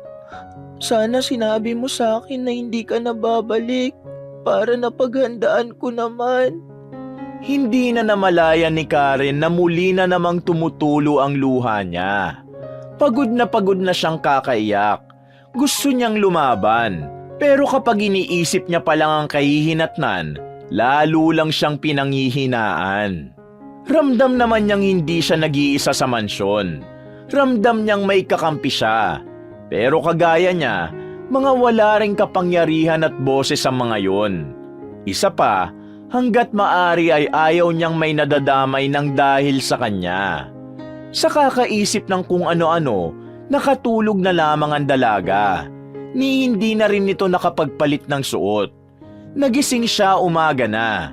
Pumapasok na ang sinag ng araw mula sa labas ng bintana. Huminga siya ng malalim habang nakatingin sa kisame. Wala siyang gana sa araw na ito. Kaya naman mas pinili na lang niyang humilata. Ayaw niya munang pumasok. Tingin niya kasi kapag nakita niya si Elfa sa school nila ay lalo lang masisira ang araw niya. Dakong 10:00 na nang lumabas ng silid ang dalaga. Pumunta siya sa sala. Naabutan niya ang batang si Eraline na abalang naglalaro ng mga manyika nito. Hindi niya yun pinansin. Wala siyang oras para makipag-usap sa mga batang walang modo. Oh, Iha, hindi ka ba papasok? Anong oras na? Sabi sa kanya ni Aling Emma nang makita siya nitong nakatulala sa kusina. Wala po akong gana. Isa pa, makikita ko rin si Elfa doon. Baka lalo lang po akong mabad trip. Paano ang mga mamimiss mong klase? Nag-aalalang tanong ng matanda. Wala naman po kaming masyadong gagawin ngayon. Si Eric po ba pumasok? Tanong ni Karen. Oo, hinahanap ka nga niya kanina. Nauna na siyang pumasok kasi may meeting daw silang magkakasama sa basketball ba yun? Basta ganun. Basta Iha, kapag may kailangan ka, pumunta ka lang sa maid's quarters ha. Naroon lang naman ako lagi. Maraming salamat po. Pag alis ng matanda, biglang pumasok ng kusina ang batang si Eraline. Tingin pa lang nito sa dalaga, asar na agad si Karen. Kung pwede nga lang pumatol sa bata, baka ginawa niya na. Nakakaasar naman kasi talaga ang kakulitan at pagiging spoiled brat ng bata. Gawa mo ako sandwich, nagugutom ako eh. Sabi ng bata sa kanya, kung makautos ito'y para itong kung sinong donya. Hindi ito pinansin ni Karen. Nagbingi-bingihan ng dalaga habang ngumunguya ng tinapay. Hindi mo ba ako naririnig? Sabi ko gawa mo ako ng sandwich kasi gutom na ako. May halo ng inis na sabi ng bata. Nang hindi pa rin ito pinansin ni Karen, binato na nito si Karen ng hawak nitong manyika. Tinamaan si Karen sa muka at muntikan pang matapon ng palaman na nakapatong sa mesa. Bingi ka siguro. Siguro kaya nalunod si papa mo kasi bingi ka. Sa sinabing yun ng bata ay tila nagpanting na ang tenga ng dalaga. Para sa kanya ay hindi dapat sinasabi ng bata yon. Nagtataka rin siya kung bakit alam yun ni Eraline. Samantalang ang mga ganong uri ng usapin ay para lamang sa mga may sapat ng kaisipan. Nagsimula na naman siyang mainis sa bata. Pakiramdam niya, binabastos ng batang yon ang pagkawala ng kanyang ama. Kaya naman naisipan na ni Karen na patulan ito. Eh ikaw, nasa ng papa mo? Bakit wala kang papa? Tanong ni Karen. Hindi ko alam kung nasan. Bakit mo ba tinatanong? Hindi mo nakita ang papa mo kahit kailan? Hindi ko nga siya nakita kahit kailan. Bakit ka ba nagtatanong? Salubong na ang kilay ni Eraline sa puntong ito. Hindi mo pala nakita ang papa mo. Ang papa ko, kahit wala na siya, nakasama ko naman siya ng maraming taon. Ang saya-saya magkaroon ng papa. Hindi mo ako maiintindihan kasi kahit kailan, wala ka namang papa. Napansin ni Karen na parang paiyak na ang bata. Wala na siyang pakialam kung ano ang mangyayari pagkatapos nun. Gusto niya lang turuan ng leksyon si Eraline para hindi na siya nito bastusin. At alam mo ba, may kalaro ako nung bata ako. Ang saya-saya magkaroon ng kalaro. Hindi kagaya mo, mag-isa ka lang. Hindi ka pa kinakalaro ng ate mo. Alam mo, Eraline, nakakaawa ka eh. Dapat naghahanap ka ng kalaro mo sa labas. Pero bakit wala kang mahanap? Alam mo ba kung bakit? Manghiyak-ngiyak na tumugo ng bata. Bakit? Walang makikipagkaibigan sa'yo kasi bad ka. Wala kang galang, wala kang modo. Alam mo, para magkaroon ka ng kaibigan, maging good girl ka. Huwag kang gagaya sa ate mong masama ang ugali. Ang sarap-sarap kaya kapag marami kang kaibigan. Tingnan mo ko, kahit na wala akong papa, may mga kaibigan ako. Eh ikaw, wala ka nang papa, wala ka pang mga kaibigan. Nakakaiyak talaga yun. Wika ni Karen sa bata. Hindi na kinaya pa ng batang si Eraline ang mga sinasabi ni Karen. Tuluyan na itong naiyak. Ang lakas-lakas pa ng iyak nito na talaga namang maririnig sa buong mansyon. Alam ni Karen na masamang pumatol sa bata. Pero palagay niya, dapat lang na marinig ni Eraline ang mga salitang yon para magtanda ito. Natawa na lamang si Karen. Kakaibang satisfaction na naman ang kanyang naramdaman. Pero ang hindi niya alam, dahil sa ginawa niya ay mas lalala pala ang kalagayan niya sa mansyon. Kinabukasan ng tanghali, habang naglalakad mag-isa sa hallway ng kanilang universidad, biglang humarang sa kanya si Elfa. May galit ito sa muka, parang asong gigil na gigil. Nagtataka naman itong tiningnan ni Karen. Hindi na naman niya alam kung ano na naman ang pinuputok ng butsi ni Elfa. Bakit ka ba umaharang dyan? Ano bang problema? Tanong ni Karen. Problema? Talaga nagmamaang-maangang ka pa? Pinaiyak mo si Eraline. Hindi ko kasalanan kung hindi nagustuhan ng kapatid mo yung mga narinig niya. Ang sinabi ko lang naman, masarap magkaroon ng ama na kahit kailan hindi niya naranasan. Yun lang naman ang sinabi ko. Sabi ni Karen, hindi man lang siya nakakitaan ng kahit na kaunting takot sa mukha. Ah, so nagtatapang-tapangan ka na ba ngayon? Sino bang pinagmamalaki mo? Yung kaibigan mong weirdo na nagtanggol sa'yo? Wala akong pakialam kung sino pa ang kakampi mo. Ang akin lang, wag na wag mong pinapaiyak ang kapatid ko dahil wala kang karapatan. Wala kang alam kung anong dahilan kung bakit wala kaming ama. Sasampalin na naman ni Elfa si Karen, pero nagawa ng salaginyo ng dalaga. Ikinagulat naman ito ni Elfa. Mas lalo itong nawindang nang itulak siya palayo ni Karen. Nakakapagod na yung mga paandar mo, Elfa. Lumalaban ka na pala ngayon ha? Di sige. Lumapit muli si Elfa at sa pagkakataong ito, nagpang-abot na nga ang dalawa. Nagsabunutan sila. Pinagkakaguluhan na sila ng mga nagdadaan ng kapwa nila estudyante. Pumaibabaw si Karen kay Elfa. Halatang-halata na walang binatbat si Elfa dahil di hamak na mas malaki naman si Karen sa kanya. Nakakasawa na yung pambubuli mo sa akin, Elfa. Nakakasawa na! Naawat lamang sila nang dumating na mga gwardya. Pinagalitan sila ng mga nasa faculty. Pinasumpa silang hindi na yun mauulit. Laking pasalamat na lang din ni Karen nang hindi na pinatawag ang magulang nila. Halos 1 oras din silang nasa faculty. Matapos lang ang ilang kasunduan, pinalabas na rin silang dalawa. Humanda ka sa bahay. Pagbabanta ni Elfa at naglakad na ring paalis. Makaraan lang ang ilang oras, pauwi na rin ang dalaga. Nasa gate pa lang siya, nilapitan na agad siya ni Jane at ni Eric. Alalang-alala ang dalawa sa kanya. Karen, ayos ka lang? Nag-aalalang tanong ni Eric. Dapat sa Elfa na yan malagasan ang buhok eh. Huwag na kayong mag-alala, ayos lang ako. Dapat hindi mo na pinatulan. Nakalimutan mo na ba yung payo sa atin ni Lola? Baka mamaya ikaw na naman ang mapahamak niyan pag uwi natin sa mansyon. Napapakamot na lamang sa ulo ang binatang si Eric. Nakahanda naman na ako, Eric. Wala na akong pakialam sa mga gagawin nila. Kahit patayin nila ako, bahala sila. Basta ako, gagawin ko lang ang gusto ko. Nauna nang naglakad ang dalaga palabas ng gate. Nagpaalam na rin silang dalawa ni Eric kay Jane. Sa mga sandaling ito, walang nararamdamang takot si Karen. Siguro dahil sa pagod na rin siyang intindihin pa ang mag-ina. Parang iniisip na lamang niya na kung anong gawin sa kanya ng mga yun, wala na lang din siyang pakialam. Dakong 7:00 na ng gabi nang makauwi na sila sa mansyon. Pag-apak pa lang ni Karen sa sala, sinugod agad siya ni Elfa.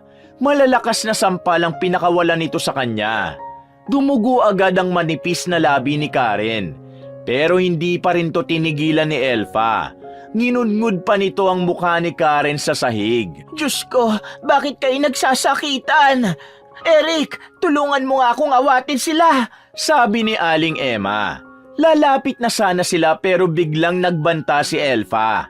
Subukan niyo makialam, ipapatanggal ko kayo rito.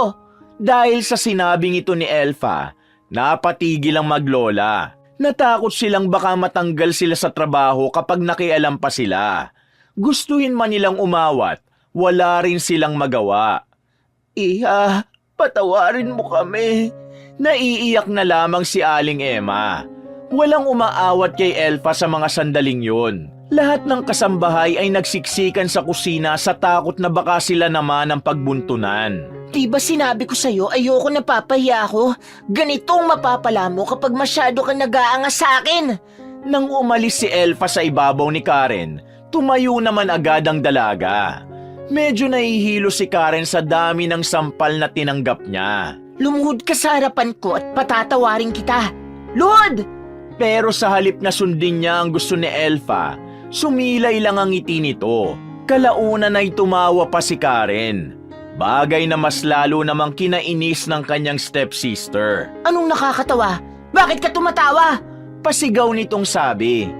Nakakatawa ka. Wala kang ibang kayang gawin kundi ang manakit. Kayong lahat. Ikaw, ang kapatid mo, ang nanay mo. Wala kayong ibang kayang gawin kundi makinabang sa yaman ng iba. Manahimik ka na. Ayokong naririnig yung boses mo. Muling sinabunutan ni Elfa si Karen.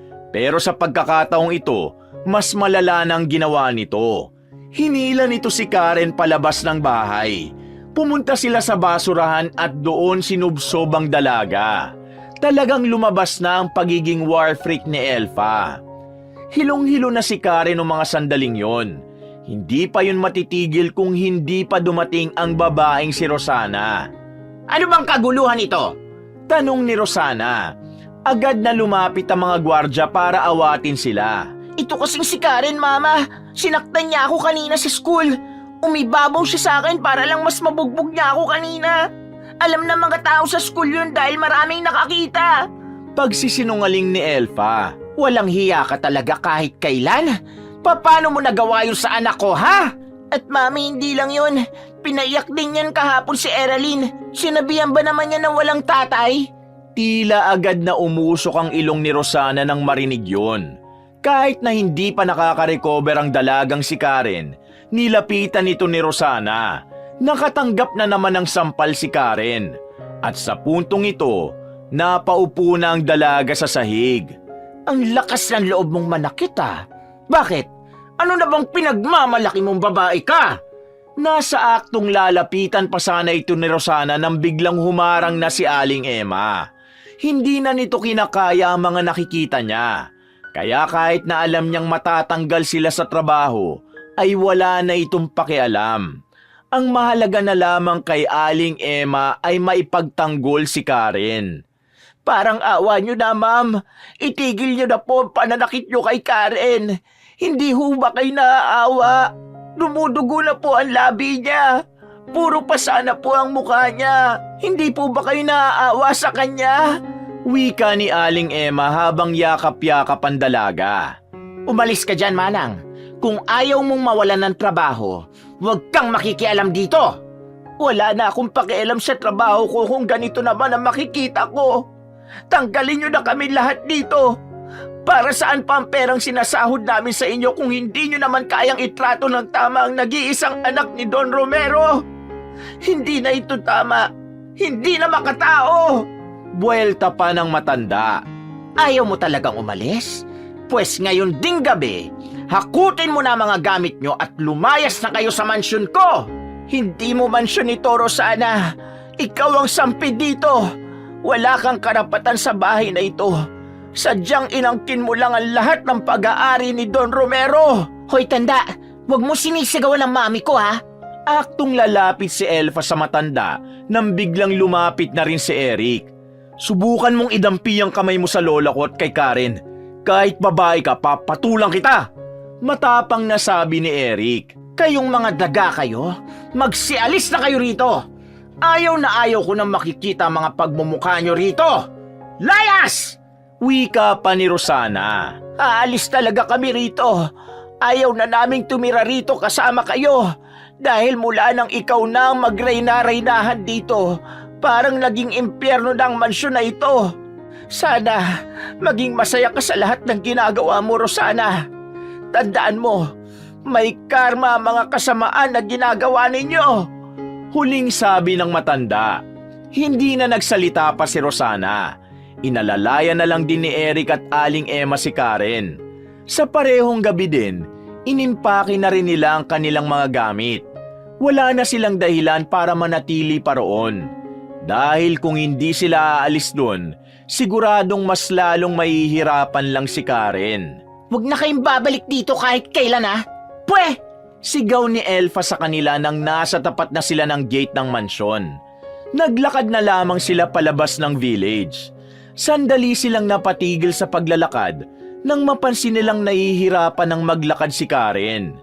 Bukod kasi sa mukha at labi, medyo nadali rin ang binti nito dahil sa ilang beses nitong pagtumba. Iha, kaya mo pa bang maglakad? Tanong ni Aling Emma. Kaya ko pa naman po. Medyo masakit lang po ang binti ko. Mahinang sagot ng dalaga. Buti pa akin na yung gamit mo. Ako na magbubuhat niyan. Eric, ipasan mo nga itong si Karen. Hindi na po. Karen, sige na, pumayag ka na. Para makapagpahinga ka. Huwag ka na mahiya.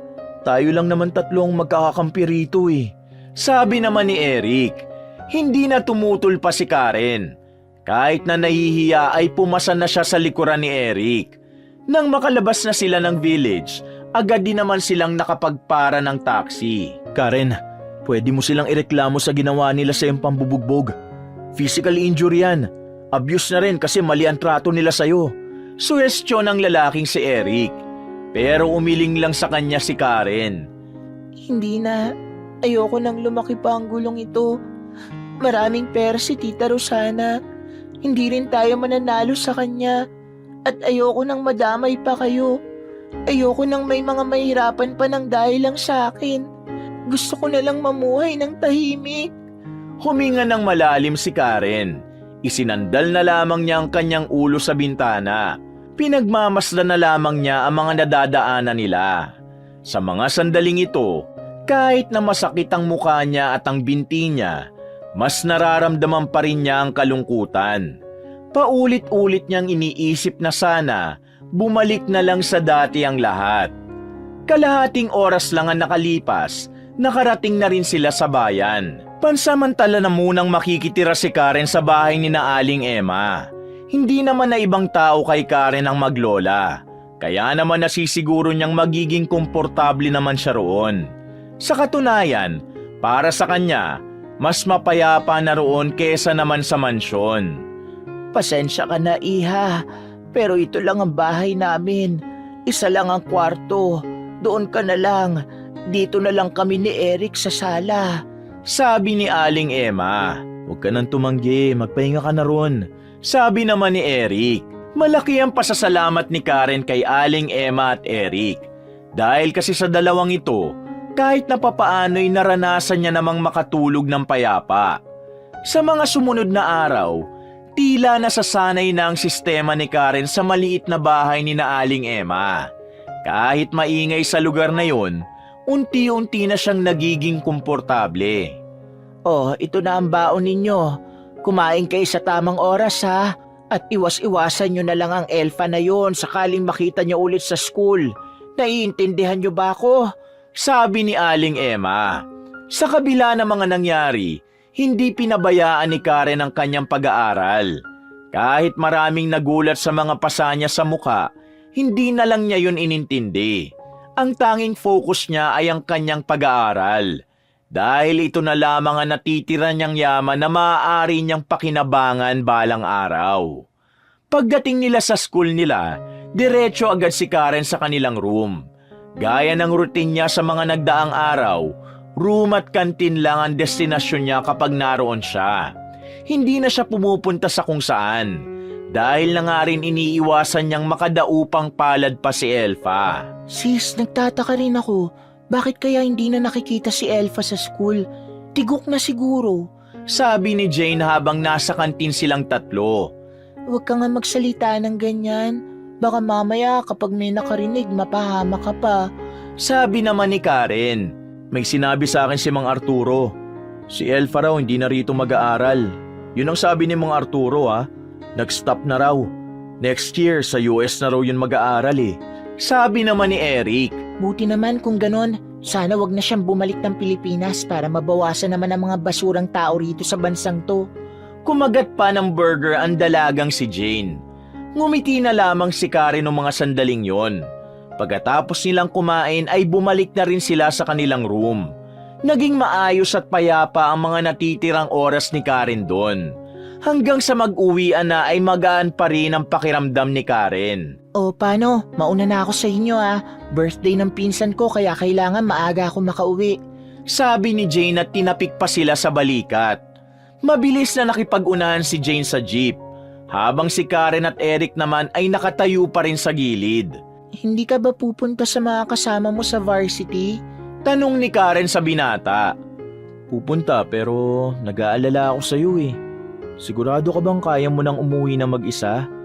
Huwag mo na akong intindihin, kaya ko na. Kabisado ko na ang uuwian ko. Sure ba yan? Oo, Eric, sure ako. Kaya sige na, lumakad ka na. Kasi baka iniintay ka na rin ng mga ka-teammate mo. Isang malapad na ngiti ang iginawad ni Karen sa binata. Napangiti na lamang din si Karen habang pinagmamasdang papalayo si Eric. Mga ilang sandali lang, sinimulan na rin ni Karen ang paglalakad. Dahil may oras pa naman siya at gusto na muna niyang magmuni-muni, tinumbok na lang ni Karen ang bangketa. Hindi niya alam kung saan siya pupunta. Basta ang alam niya lang, gusto niyang makapag-isip-isip.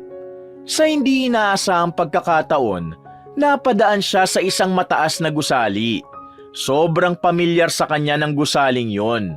Madalas siyang pumupunta roon nung nabubuhay pa ang kanyang ama. Napangiti na lamang si Karen dahil naalala niya ang mga araw na kasama niya si Don Romero. Pero nawala ang ngiti niya nang mapagtanto na iba na ang umahawak ng kumpanya na nasa harapan niya. Goodbye na lang sa kumpanyang to. Alaala na lang talaga ang lahat. Aalis na sana si Karen nang biglang nasa gilid na pala niya si Elfa. Bihis na bihis ito. Magara ang dress nitong binabagayan pa ng nagkikinangang mga alahas. Mukhang elegante si Elfa, pero hindi pa rin maitatago ang pagiging magaspang ng ugali nito.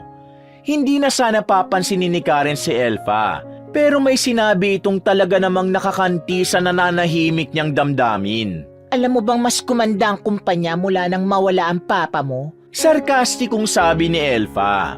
Huminga na muna ng malalim si Karen. Pinipilit niyang ikalma ang kanyang sarili. Pinangako niya sa sariling kahit na anong mangyari, hinding-hindi niya papatulan ang kanyang stepsister. Uuwi na ako. Marami pa akong kailangan gawin. Bye. Sabi na lamang ni Karen. Pero hindi papayag si Elfang matapos na lang ang usapan sa ganun lang. Anong pakiramdam na ang dating prinsesa ng mansyon ay isa na lang pangkaraniwang babae na problemado sa araw-araw niyang pambaon? Masakit, di ba? Wala ka ng yaman, wala ka pang papa. Elfa, please. Ayoko na ng gulo eh. Kaya please lang, hayaan mo na lang ako. Mamuhay ka na lang ng marangya at ituon mo ang atensyon mo sa kung papaano ka mas magiging better na tao. Madaling napikon si Elfa. Lumapit ito kay Karen. At kahit na medyo maraming tao sa harapan ng gusaling yun, walang pakialam ang dalagang si Elfa basta ang mahalaga, masabi niya ang gusto niyang sabihin. Kahit na ano pa man ang sabihin mo, sa ating dalawa, ikaw pa rin ang talunan. Ako ang nasa taas, ikaw ang nasa lupa. Ano bang kasalanan ko sa'yo, Elfa? Ikaw lang naman ang gumagawa na ikakasama ng loob mo. Nasa iyo na ang lahat, di ba? Mayaman na kayo. Naangkin niyo na ang lahat ng kayamanan ng papa ko. Ano pa bang kailangan mo para maging masaya ka na ng tuluyan? Sarkastikong tanong ni Karen. Gusto kong mawala ka sa mundong to, Karen. Dahil hanggat nabubuhay ka, hindi ako matatahimik. Patawa-tawa pang sabi ni Elfa. At sa mga sandaling ito, nakaramdam na ng kaba si Karen. Kahit na hindi man sabihin ni Elfa ng direkta, nararamdaman niyang baka may gawin ulit ito na maaari niyang ikapahamak. At ang mas malala pa, baka ikamatay niya rin. Dahil nababahala na si Karen noong mga sandaling yon, naisipan na lang niyang umalis. Pero hinabol siya ni Elfa at hinawakan sa braso. Saan ka pupunta? Tatakas ka? Hindi pwede. Dito ka lang. Ipamumuka ako sa'yo kung gaano kami ka-successful ni Mami. Sa pilitang hinila ni Elfa si Karen. Walang magawa ang dalagang si Karen kundi ang maiyak na lamang. Walang umaawat sa kanila kahit na may mga nakakakita. Maging ang guard sa harapan ng gusali ay wala rin pakialam. Takot itong makialam dahil baka ipatanggal lang din ito ni Elfa sa trabaho. Bitiwan mo siya! Sigaw ng isang matandang lalaki. Napatigil naman si Elfa at sandaling binitiwan si Karen. Samantala, nanlaki naman ang mata ni Karen nang makilala ang tinig na yon. Sa mga sandaling ito, sakto namang papalabas na rin si Rosana kasama ang ilan nitong mga nakausap sa meeting. Nasa entrance ng babae nang matanaw si Elfa at Karen na nagkakagulo na naman. Mabilis na lumapit ang babae sa kanila. What's happening here? Guard, ilayo nyo na nga ang babaeng ito sa anak ko. Masamang tao yan eh. Sabi ni Rosana. Akmang hahawakan na si Karen ng mga gwardya nang biglang sumigaw ulit ang matandang lalaki. Huwag niyo siyang hahawakan! Bagamat malinis naman ang sando at pantalon na suot ng matandang lalaki, mukha pa rin itong palaboy dahil sa magulo at mahaba nitong buhok. Mayroon din itong bigote at balbas na namumuti na rin. Hoy tanda, sino ka ba? Bakit ka ba nakikialam? Hindi ito usapan ng mga pulubi ha. Usapan to na mayayaman, okay? Shoo! Shoo! Alis! Ang baho-baho mo! Sabi ni Elfa. Anong karapatan ninyong pahirapan ang anak ko? Pagbabayarin ko kayong lahat! Sabi ng matandang lalaki. Kapansin-pansin na ang panginginig ni Rosana. Hindi siya makapaniwala na ang taong inakala niya na patay na ay nasa harapan niya na ngayon. Manihimik ka nga. Mami, sino ba itong matandang to? Mga guard, alisin nyo na nga yan dito. Dagdag pa ni Elfa. Pero maging ang mga gwardya ay nagulat din sa mga nangyayari. Para silang nakakita ng multo. Gusto mong malaman kung sino ako, Iha? Okay, I will introduce myself dahil ito ang una nating pagkikita. Ako si Don Romero at ang gusaling nasa likuran ninyo ay pagmamay-ari ko. Ang yaman na tinatamasa at inangkin nyo ay pagmamay-ari ko rin. Ang lahat ng negosyo na inangkin ninyo ay akin din. At ang dalagang pinahihirapan ninyo at inaalipusta ay anak ko.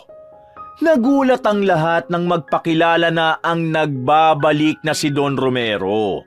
At dahil sa sobrang pagkabigla, nawalan na ng malay si Rosana. Nataranta mga naroon at inasikaso si Rosana para isakay naman agad sa ambulansya. Naiwan ang mag-ama sa harapan ng gusali. Noong mga sandaling yon, tila tumigil ang mundo ni Karen. Ilang beses niyang pinagsasampal ang sarili niya sa pag-aakalang panaginip lang ang lahat ng yun. Lumapit si Don Romero sa kanya. Marahan itong umupo at hinaplos ang kanyang pisngi. Anak, nandito na ako ulit. Wala nang mananakit sa'yo. Sabi ni Don Romero. At sa puntong ito, tuluyan na ngang bumuhos ang luha ng dalaga. Niyakap niya agad ng mahigpit ang kanyang ama.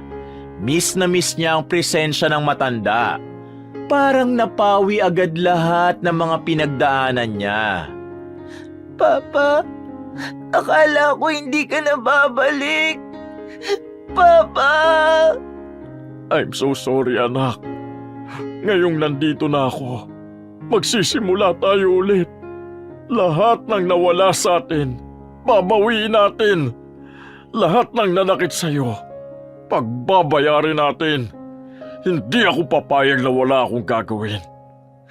Mahal na mahal kita, anak. At lahat gagawin ko para protektahan ka. Sabi ni Don Romero. Matapos ang madamdaming tagpong yun, pumunta na sila sa tinutuluyang bahay ni Karen, kina Aling Emma. Gulat na gulat ang maglola nang makita nila si Don Romero na pumasok sa bahay nila. Pero kalaunan, naiyak na lang din ang maglola dahil buhay ang kanilang amo. Nang maging kalmado na ang lahat, nag-usap-usap sila habang umiinom ng gatas. Pinaliwanag lahat ni Don Romero kung ano ang nangyari. Totoong minahal ko si Rosana. Nainlove ako sa kanya kasi magaling siya sa negosyo. Kaya naman naisip ko na magsama na kami. Pero ang hindi ko alam, pera lang pala ang habol niya sa akin. At meron siyang masamang balak sa akin na hindi ko agad nahalata. Nung araw na nasa yate kami, may mga bandidong nakasakay sa bangka ang humarang sa amin. Kinuha nila kami sa yate at ang iba pinatay nila. Dinala nila kami sa isang lugar na hindi namin alam. Nakatakas ako roon sa awa ng Diyos. Pero ang mga kasama ko, pinatay sila. Nagpalaboy-laboy ako sa isang barangay na hindi ko naman alam kung saan. Hanggang sa may kumupkup sa akin na matanda rin gaya ko. Pero makalipas ang isang taon, namatay rin siya. Buti na lang may mga naniwala sa akin na isa akong negosyante. Tinulungan nila akong mahanap ang daan pabalik. Nagmadali akong makabalik dito kasi alam ko hindi ligtas si Karen sa puder ni Rosana. Dahil si Rosana rin ang nagplano na dukutin ako para masolo niya na ang lahat ng yaman ko. Saka ko lang napagtanto na ang babaeng dinala ko sa mansyon, isa palang ganid at masamang tao. Napayuko na lamang si Don Romero at bahagyang napapaluha. Karen, anak, patawarin mo ko. Kung hindi ko sana siya minahal, kung hindi ko sana siya dinala sa mansyon, hindi mo sana dadanasin ang lahat ng ito. Pero anak, Sana hayaan mo kong makabawi sa lahat ng pagkukulang ko nang mawala ako. Babawiin natin ang lahat. Papaalisin natin sila sa trono. At makukulong ang dapat makulong. Pero Papa, paano natin mapapakulong si Tita Rosana? May ebidensya ka na ba? Tanong ng dalaga. Oo, nakausap ko na kasi ang kakilala kong pulis. Nahuli nila agad ang mga taong dumukot sa amin. At lahat sila, si Rosana ang kinakanta. Kaya naman hindi magtatagal, makukulong na rin siya. Aling Emma, Eric, maraming salamat sa pag-aalaga niyo sa anak ko ha. Habang buhay kong tatanawing utang na loob ang ginawa niyong kabutihan sa kanya. Sabay-sabay tayong babalik sa mansyon.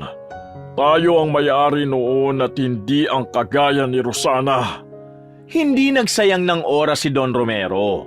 Matapos makapag-ayos sa sarili, binalikan nila ang mansyon.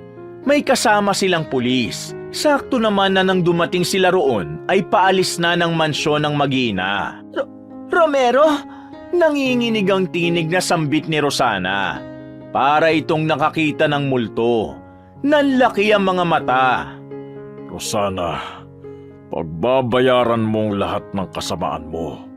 Mabubulok ka sa kulungan. Babalik ka sa pagiging daga, Rosana. Romero, pag-usapan natin ito. Pag-usapan mo ang mukha mo. Matapos mong pahirapan ang anak ko, manigas ka sa kulungan. Sige na mga sir, damputin nyo na ang isang yan. Utos ng Don. Agad na kinaladkad palabas ng mansyon si Rosana. Sumunod naman ang dalawa nitong anak na sina Elfa at Eraline. Napayakap na lamang si Karen sa kanyang ama. Hindi pa rin siya makapaniwalang darating ang araw na magkakasama pa sila ulit ng kanyang pinakamamahal na tatay. Sa pagkakakulong ni Rosana, muling nagbalik ang sigla ng mansyon. Lahat ng tinanggal ni Rosana, kinuha ulit ni Don Romero. At lumipas nga lang ang isang buwan, nakapagsimula na rin ng bagong buhay ang mag-ama. Alam mo anak, napagtanto ko lang. Bukod pala sa mama mo, dapat lang na ikaw na lang ang nag-iisang babae sa buhay ko. Hindi na ako maghahanap ng iba pa anak. Itutuon ko na lang ang atensyon ko sa iyo. Sabi ni Don Romero habang nasa balkonahe sila. Pinagmamasda ng papalubog na araw. Papa, gusto ko rin namang sumaya ka. Ang gusto ko lang, piliin mo lang ang tamang tao. Sabi naman ni Karen. Masaya na ako sa iyo, anak. Hindi ko na kailangan pang hanapin ang kaligayahan sa iba. Dahil nakikita pa lang kita sa araw-araw. Biyaya na yun para sa akin. Papa, ngayong maayos na ang lahat, gusto ko pong makapagsimula ulit tayo. Gusto ko pong ibaon na sa nakaraan kung ano man na nangyari noon. Oo anak, magsisimula talaga tayo. Gagawa ulit tayo ng maraming alaala rito sa mansyon kasama ng mga tao rito. O paano, maliligo na ako. Kapag naubos mo na ang gatas mo, maligo ka na rin ha. Ngayon ang opening ng isang negosyo natin. Gusto kong naroon ka anak. Ipagmamalaki kita sa lahat. Nakangiting wika ni Don Romero. Ginulo pa nito ang buhok ng dalaga. Maya-maya lang ay naghanda na rin si Karen. Suot niya ang dress ng kanyang nanay na matagal nang nakatago sa aparador. Pagbaba pa lang niya sa sala, napawaw na agad ang lahat. Lalong-lalo na si Don Romero na bigla na lamang naiyak. Gusto ko pong suotin ito dahil sabi sa akin ni Mama noon, nagdadala raw po ng swerte ang ganitong dress. Sabi niya sabay lumapit na rin ito kay Don Romero. Napakaganda mong tignan anak. Nako iha, napakaganda mo naman. Sabi naman ni Aling Emma. Habang si Eric naman sa gilid ay napapatulala na lamang. Sabay-sabay na rin silang lumabas ng mansyon. Sakay ng itim na van ay bumiyahe na rin sila patungo sa kanilang destinasyon. Habang nasa biyahe sila, Mahigpit ang hawak niya sa kamay ng kanyang ama. Walang paglagyan ng kaligayahan ni Karen. Para sa kanya, yun na yata ang pinakamasayang sandali ng buhay niya. Ang makitang muli na nakangiti ang kanyang ama. Wakas!